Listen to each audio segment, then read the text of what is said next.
The Supreme Court deals a major blow to Planned Parenthood just days after the birth of a baby from a supposedly brain-dead woman causes not only infanticidal leftists, but even a prominent pro-lifer to criticize the abortion ban that saved the baby's life. I'm Michael Knowles. This is The Michael Knowles Show.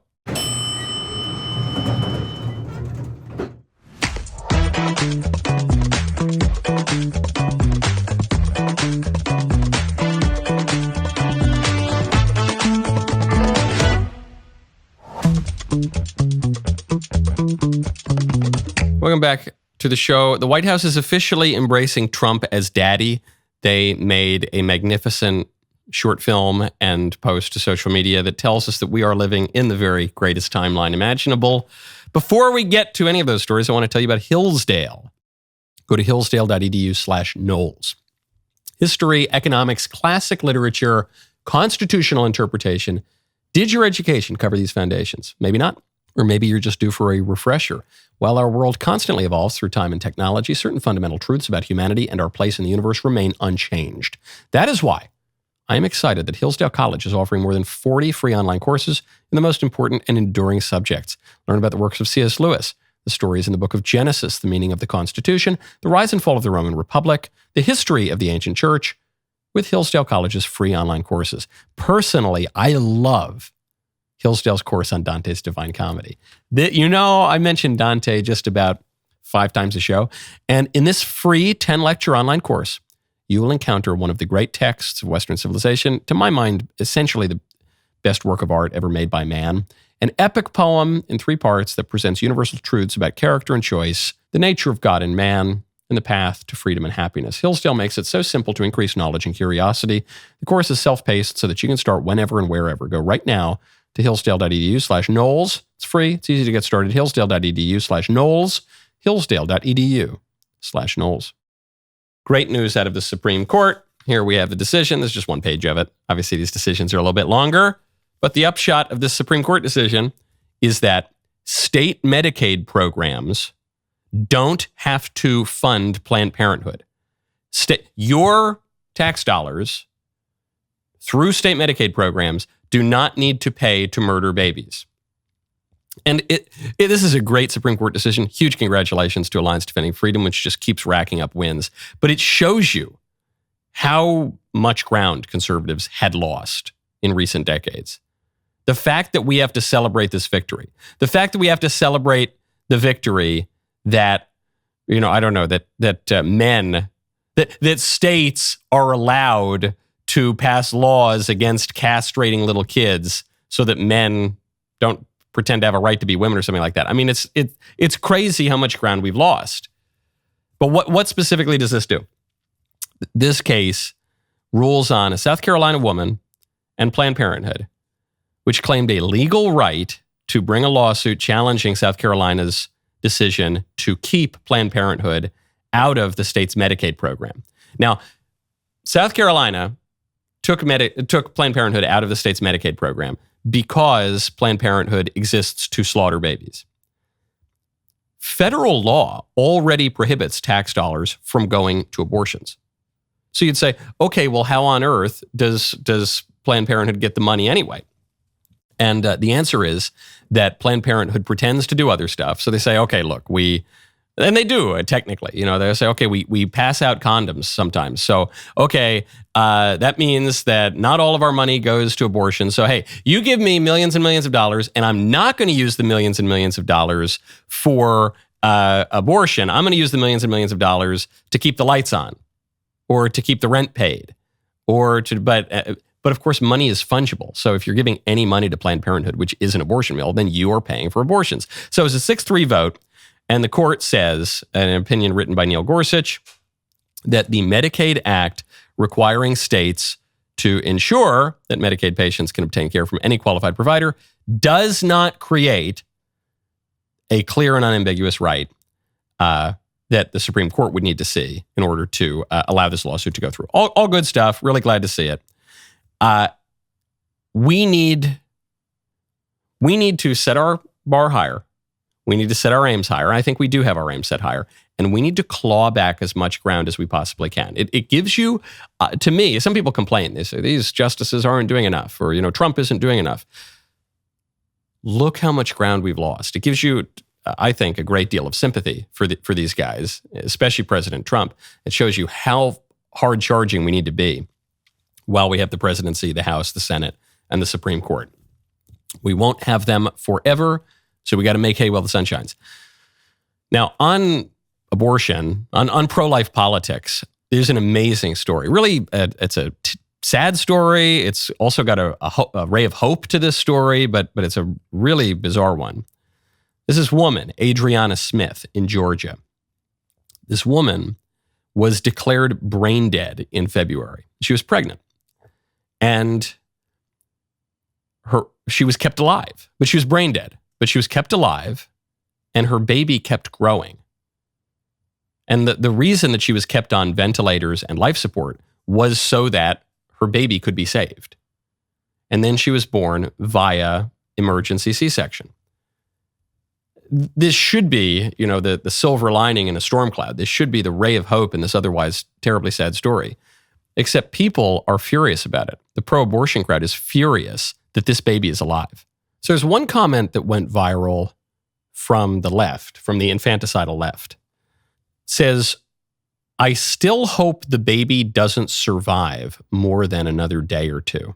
People are seriously not understanding the precedent across the country that will happen if the baby survives. It really is the absolute worst thing that can happen." 7.9 thousand retweets, 107,000 likes, 3.3 thousand bookmarks, not even ratioed, under 1,000 replies. So I was tempted to think initially that this was satirical, dark satire, but there's satirical of the left-wing position. I don't think it is, but even if it were, all of the retweets, all of the likes, not being ratioed, suggests, no, this is a mainstream position saying, no, you can't.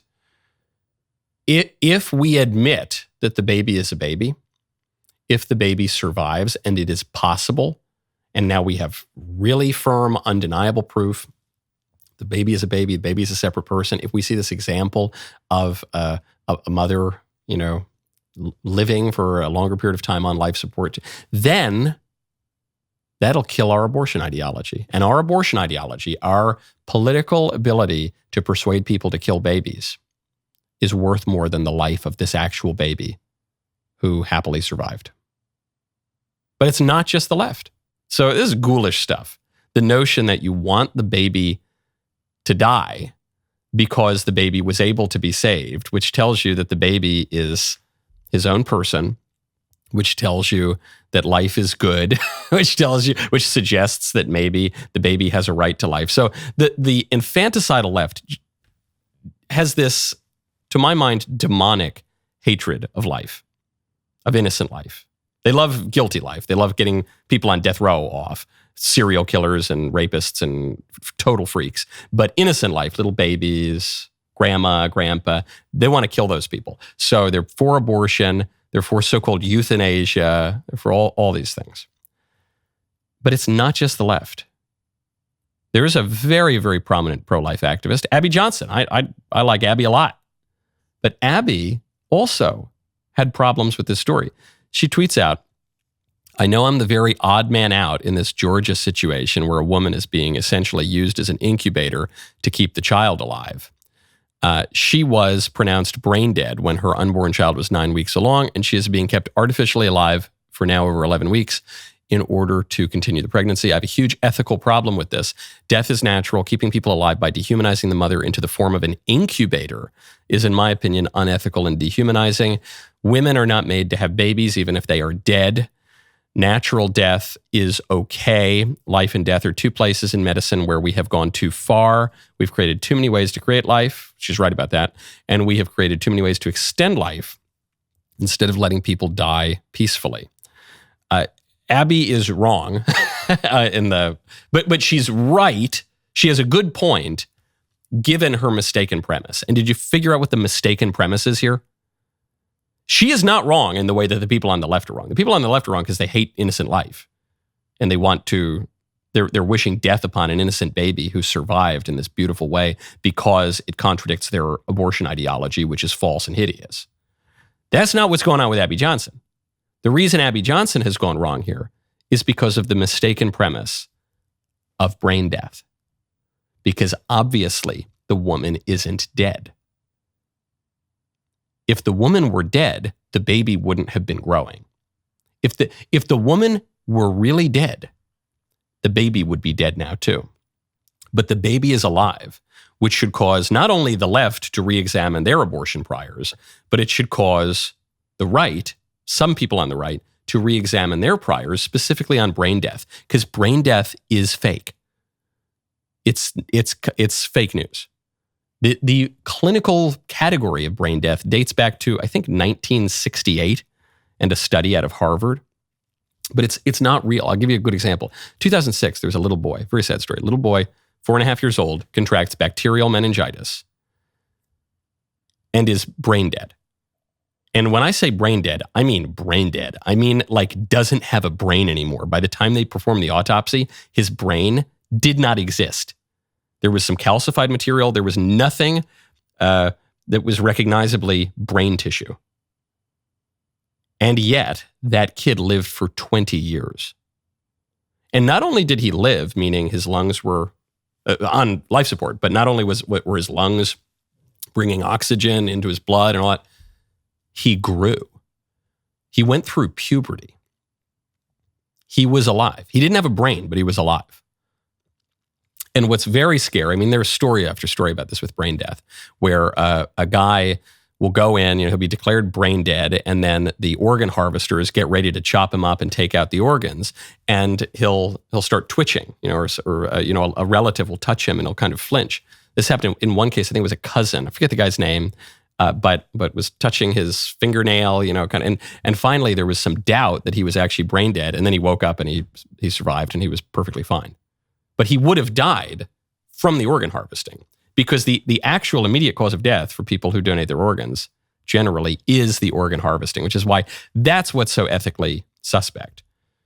But you should not look at this case, this amazing case of, wow, at least the baby survived. Don't forget, the original purpose of a cesarean section was to save the baby. It was a death sentence for the mother. Now, happily, we live in a medical age where you can almost always save the mother and the baby with a C-section. But initially, it was just a way to save the baby. It was pretty much just this. It was a rudimentary ancient form of this. Now, instead of looking at this and saying, oh, good, out of this tragedy, at least we were able to save the baby, people are looking at it and saying, oh, this is really unethical. No. If you think that saving this baby is unethical, you need to re-examine your ethics, not just on the left, but on the right as well. Okay, now, one more abortion story, but it's really crazy. Out of the Daily Caller. Great exclusive from them. We'll get to that in 1 second. First, I want to tell you about NetSuite. I have to tell you about netsuite.com/Knowles. The business landscape has never been more volatile. Tariff policies shift without warning. Supply chains face unprecedented pressure. And cash flow constraints are tightening across industries. In this environment, real-time adaptability is not just an advantage, it's survival.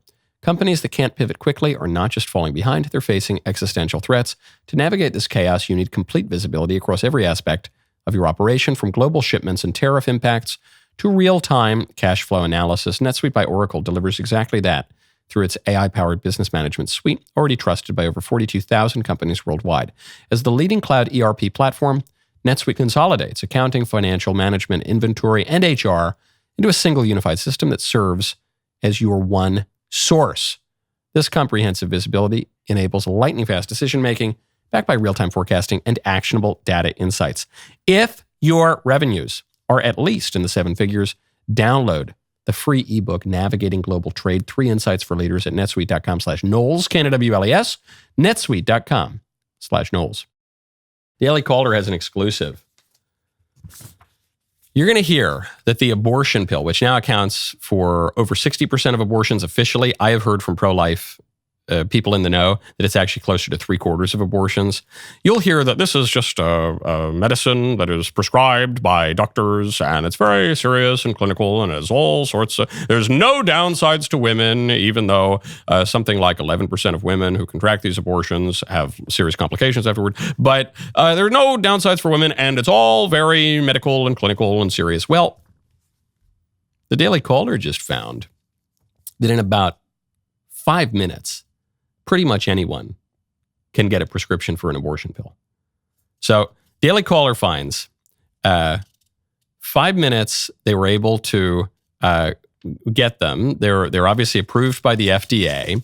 In 2021, the FDA removed a requirement that providers distribute this poison pill in person. So you can do it now directly through the mail. And the Daily Caller News Foundation got 5 sets of this poison for $660. Sets ranged from $90 to $150 each, just by filling out online medical forms. And that was it. 3 of the 5 organizations that sent the pills to the Daily Caller use Gen Bio Pro. That's one form of this poison pill. The 4th used a different one.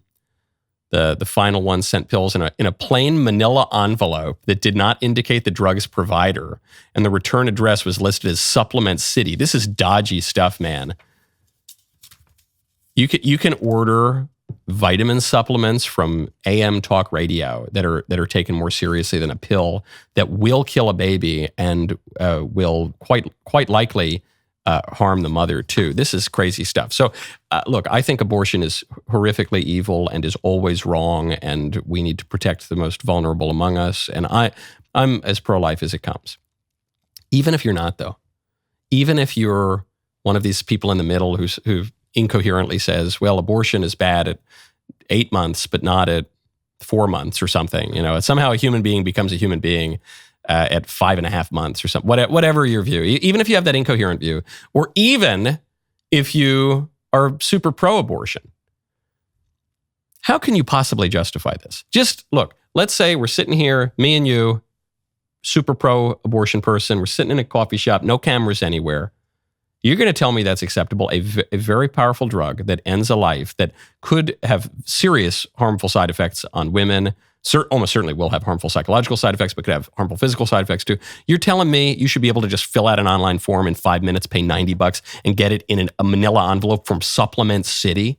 Siri, are you kidding me?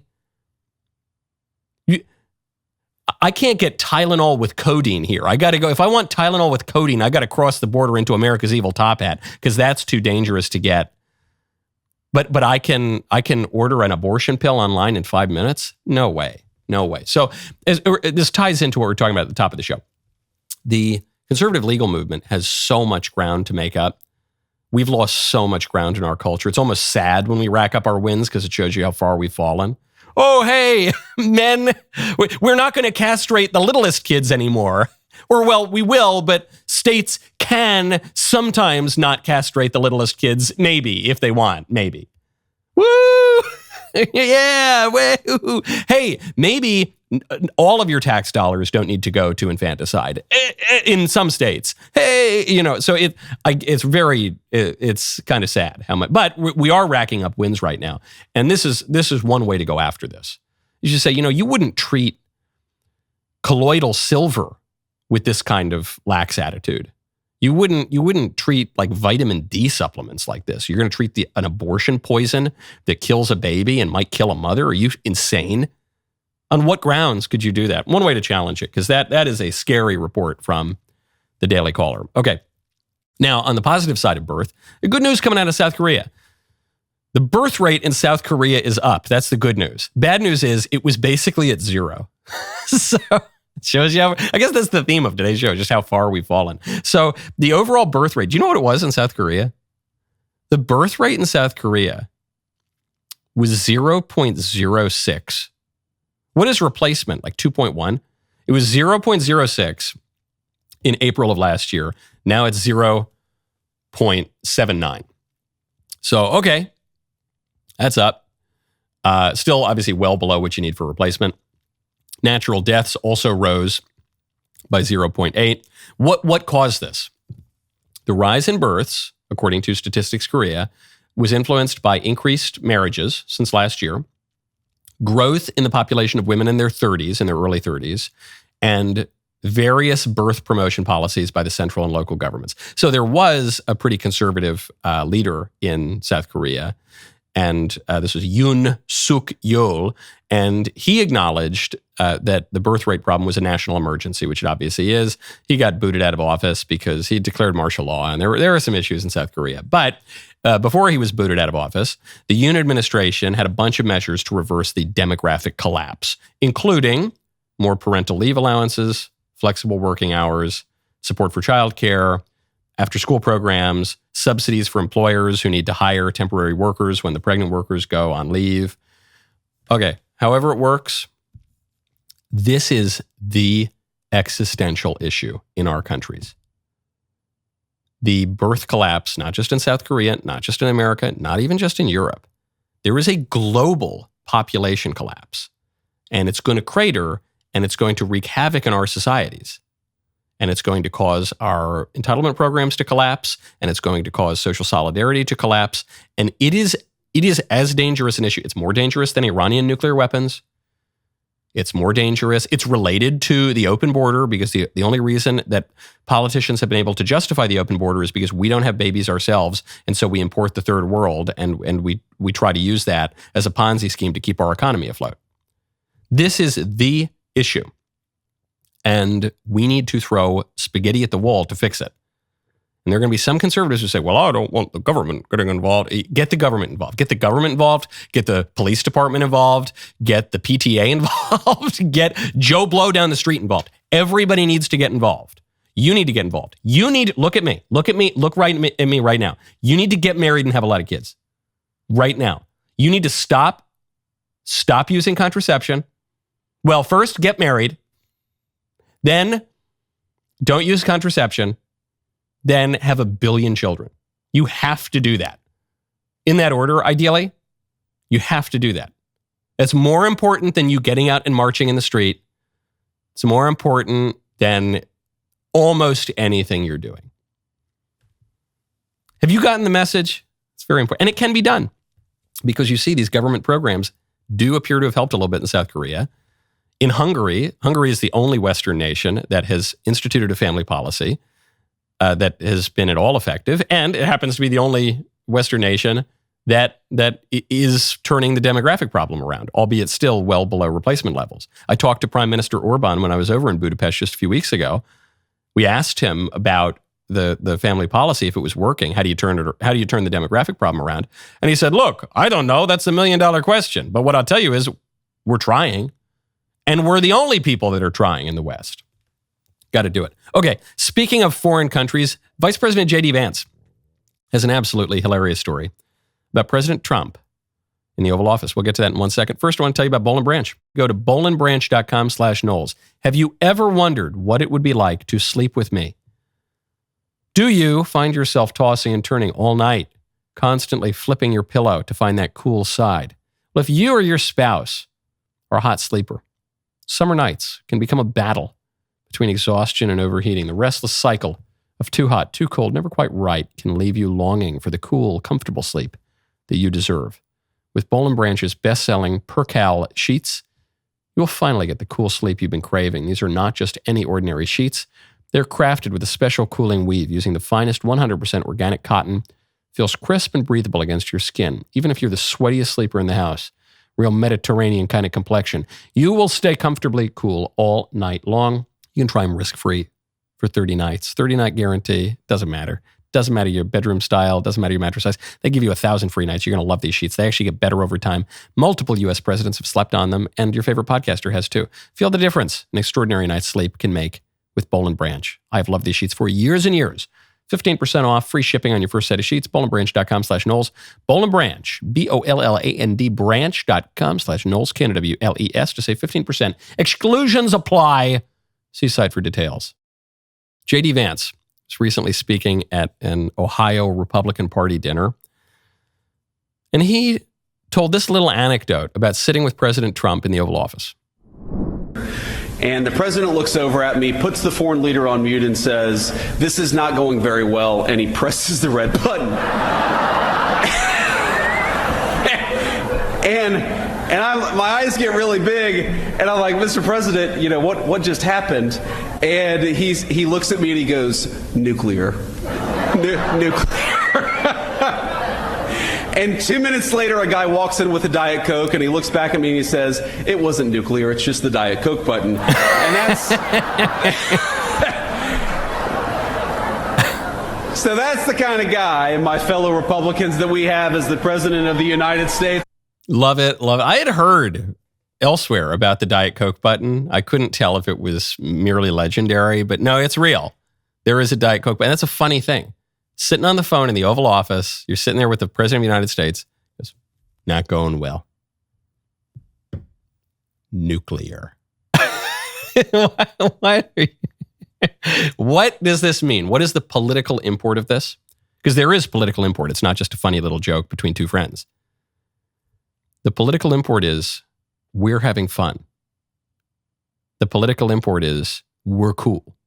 The political import is we're the ones laughing. And fun and laughter and levity are of immense value in politics. In fact, I'm thinking back in every presidential election in my lifetime, I guess with the exception of 2020 where they changed all the rules. But every other presidential election in my lifetime, the lighter, more fun, cooler presidential candidate has won. Bill Clinton over George H.W. Bush. Bill Clinton over Bob Dole. George Bush over self-serious St. Al Gore. George Bush over Gilligan's Island, John Kerry. Thurston Howell III. Lovey, monkey, where's my yacht? George Bush, cool, fun, light guy. Barack Obama over John McCain. Barack Obama over Mitt Romney. Trump over Hillary. Something happened in 2020. Biden's a little light too, but something happened in 2020. And then of course, Trump over Kamala. Lightness, coolness, fun is very, very politically effective. And what is great about that story with JD is that's just an apparently private moment. It becomes a public thing because these stories get out, but it's just an apparently private moment. Because you got to be that guy all the time. You can't really fake it. Kamala Harris tried to fake it. She tried to just completely contrive personas in politics. It doesn't work. Joe Biden is somewhat contrived. It worked a little better. But Kamala doesn't work. Hillary tried to crack jokes and be cool. How about your Pokemon go to the polls? Didn't work. None of that stuff works. Trump he just is that guy. He's that guy from the moment he wakes up to the moment he goes to sleep. I am positive he is certain. He is that guy with one person and he's that guy with 10 million people. And so it makes perfect sense that the White House official account posted this yesterday. I just want to get your attention. Hey girl. I really want to be all up in your head. Yeah. Is it you say daddy's home for me? And I know you've been waiting for this loving all day. You know your daddy's home and it's time to say, yeah. So you ain't got to give my love away. So Daddy's home. If you're just listening, it's Trump. You know, he walks off Air Force One. All the guys are going around to talk. And Daddy's back at NATO, baby. It's not just him, though. It also shows Pete Hegseth. It also shows Marco Rubio are also there, sharing the spotlight a little bit. Oh, Zelensky's coming up. Hi, Dad. Hey, Dad, how was work today? Do you have any more missiles for me? I gave you a missile last week, Vladimir. But it's not just Trump. Notice they're sharing the limelight a little bit. Because they'll even give solo shots to Pete and Marco Rubio.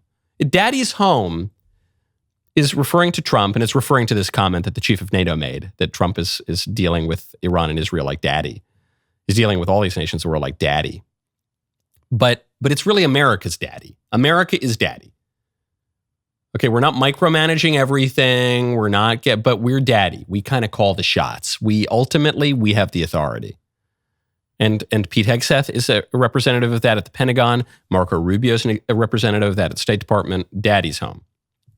Okay, it's fun, man. It's fun. It's really fun that the official White House account is posting Usher songs about how daddy's home. And it's Trump looking like the Riz King, just full of swag, walking down Air Force One. It's fun. You could not imagine a Republican doing that over 10 years ago. Now you can't imagine a Democrat doing that. Isn't that crazy? What a shift. You know who the Riz King used to be before that word was even in use? It was Obama. Oh, he was no drama Obama, man. He was cool from the Choom Gang, you know? Mr. Obama, he's slick and cool. Not like those stodgy Republicans, Mitt Romney and George Bush. Yeah, and then it totally flipped. And that's fun, and that's effective, and it has real political import. And what can they say about it? What can they say? It's daddy's home. Okay, speaking of daddy and all sorts of scintillating kinds of language, Sabrina Carpenter has a new album out. Do you know Sabrina Carpenter? I've been introduced to Sabrina Carpenter by my producers. They've had me review 2 of her songs, Man-Child and Please, Please, Please. And I watched them, and I was prepared to not like them and think they were trash. And yet, I found them quite whimsical. I found them quite charming. And she's in big trouble now because Sabrina Carpenter has a new album cover where it's a guy grabbing her by the hair, and she's in a kind of slinky little dress and stilettos, and he's dragging her along. She's looking subservient. And the album is called Man's Best Friend, like she's a dog. And then she posted a dog collar. It says Man's Best Friend. So this is real saucy stuff. Apparently it's coming out at the end of August. Can't wait for it to be yours, X.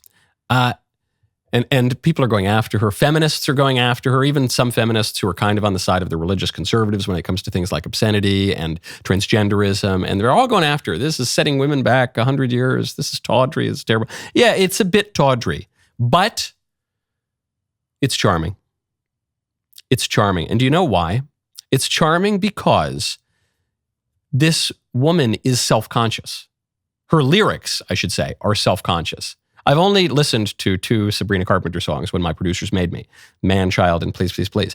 And what is notable about the Sabrina Carpenter songs is she's not saying, I'm doing all the right things and everyone's treating me bad and I'm totally right. And I can do whatever I want and no one can ever judge me. Her songs are saying, yeah, I'm making some mistakes, aren't I? Ooh, I'm bad. Ooh. That's the thesis. Oh, you men are like man children, but I keep falling for you, don't I? Maybe I'm a girl child. Maybe everything I'm accusing you of, I'm guilty of too. Ooh, I'm bad. Which is why I find the album cover charming. Because it's bad within normal bounds. It's bad. It's just, I'm doing something naughty and I'm admitting it's naughty. And what our modern culture does is they do things that are naughty and they say they're really good. Our modern culture, in a non-charming version of this album cover would be some like old gross guy in her position, you know? And I don't know, it'd be totally perverse. It would be totally out of the normal bounds. It would be calling good evil and evil good. But here she's saying, no, it's, I'm being kind of bad, aren't it? That's what pop music has done for a long time. Even her whole aesthetic is late 70s, early 80s, which is nostalgic. And by the way, it shows you how far we've fallen as a culture. Wow, I didn't consciously line the stories up this way. That's kind of how they fell. But it shows you how far we've fallen, that we long for the good old days of virtue, the 1980s. Oh, yes, that virtuous age, the late 70s through early 90s. Ah, yes. A quasi-Victorian era that was. No, not really. But relative to today, it is. At least when Sabrina Carpenter is going to be tawdry, it's going to be like, hey, I'm a hot young girl dressing in a kind of promiscuous way, and I'm lusting, which is bad. It's bad to lust, but I'm lusting after a man, it's bad in a normal way. It is, in its transgression, it is upholding good, normal values and behaviors and nature, which is why it's kind of charming. It's why I'm a little bit, at least, of a Sabrina Carpenter stan. The 4th of July is a week away, but we're firing up the celebration early with 6 months of Daily Wire Plus absolutely free. Join as a new annual Daily Wire Plus member, and we will cover the price for half the year. That's a good deal. That means you get unlimited access to ad-free shows from the most trusted and handsome voices in conservative media, exclusive docs, hit movies, breaking news alerts, and the best investigative journalism in the business. This is not just a membership, it's a movement of people like you building something the left can't burn down. Go to dailywireplus.com, claim your 6 free months today. My favorite comment yesterday is from Jack Lyles, 3187. Says, Michael, undoubtedly the best Tucker Carlson impression there at the end with the intonation, quick speech, and especially the laugh. Ha ha. Thank you. Thank you so much. I've worked on my Tucker impression for a while because it was very nice when I would get to go on Tucker's show. And sometimes I would say something and he'd look, and I couldn't tell if he was going to destroy me. Kind of look at, but then I'd make a little joke and he would open his eyes and he'd do the, Is that okay? Is that all right if I do that? It's not. Someone accused me yesterday in the creme de la creme comment section of, said my Tucker and my Jordan were the same impression. That's not true. Tucker, last I checked, doesn't really have a kind of a Canadian accent. It's more of like a high-pitched kind of, whereas with Jordan Peterson, it's a little more like I'm ordering a coffee and a donut at Tim Hortons, bucko, but I'm doing it in the most serious way possible. You think a donut is some joke? You think it's a trivial matter? I don't think so, bucko. Okay, so anyway, that's enough. Can you tell that I'm about to go on vacation? I am about to go on. I'm very excited. I'm going to Il Bel Paese, but before we get there, we get to my favorite time of the week, the mailbag. Our mailbag is sponsored by Pure Talk. Head to puretalk.com/Knowles to support veterans and switch to America's wireless company. Take it away. Hi, Michael. My name's Asher. I'm an Orthodox Jew from Switzerland. Love the show. Thank you for your hard work. I had a question regarding your views on Zionism. I recall you saying several times that you were not convinced by the historical nor the theological claims of Zionism. I understand you don't agree with the religious claims since you're a Christian. However, I'm confused as to why you seem to disagree with the historical and national claims of Zionism.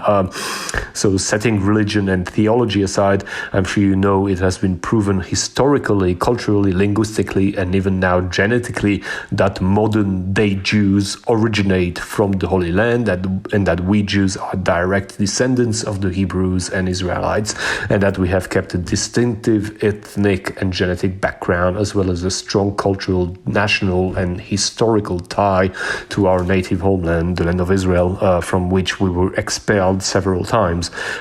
So my question is, why do you seem to disagree with the national and historical claims of Zionism, despite ample proof that we, the Jews, are the native people of the native people of the land of Israel, and that we as a people have a right to national sovereignty in our homeland, a sovereignty that we have fought for and are still fighting for tooth and nails for.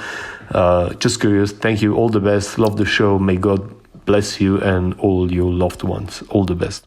Thank you. Very, very good question. The reason I don't buy the historical argument of Zionism is that I don't buy that principle for any people. So you rightly say, you say, look, you're a Christian. I get why you don't believe in the religious arguments for Zionism, but why not the historical ones?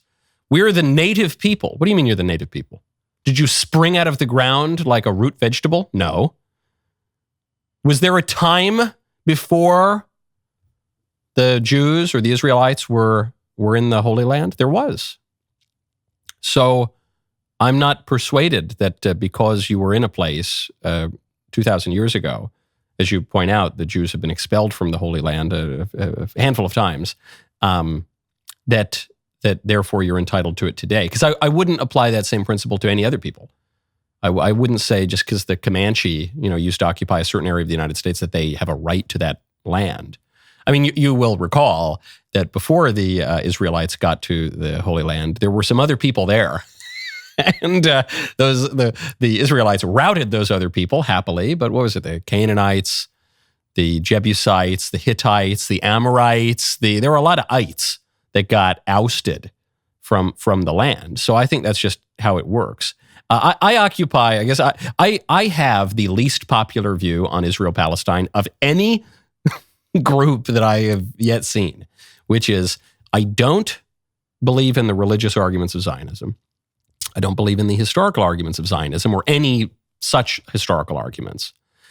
But I am broadly supportive of Israel, and I'm completely dismissive of the Palestine liberation movement, the river to the sea people, on grounds of prudence and practice, the shared historical experience of Christians and Jews, the development of Zionism as an essentially Western imperial project, which is what the anti-Zionists argue. They say, it's a Western imperial project. I say, listen, you're trying to sell it to me. All right, I'm convinced.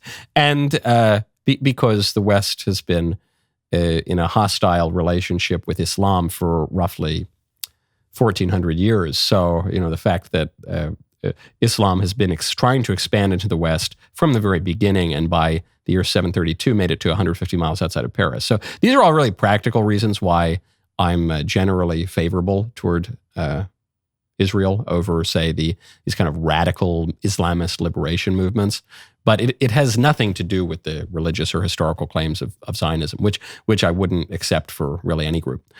Though I suppose I would accept religious claims made by Christianity, obviously, because that's my religion. I think it's the true one. Okay. So anyway, now that I've alienated every single person on all sides of that question who can listen to the show, next question. Hey, Michael, fellow Tennessean here. Appreciate all your work. First of all, the Mayflower Dawns are great. I had some for Father's Day yesterday with my dad and my brother, and also with my groomsmen at my wedding, so thanks for being a part of those occasions.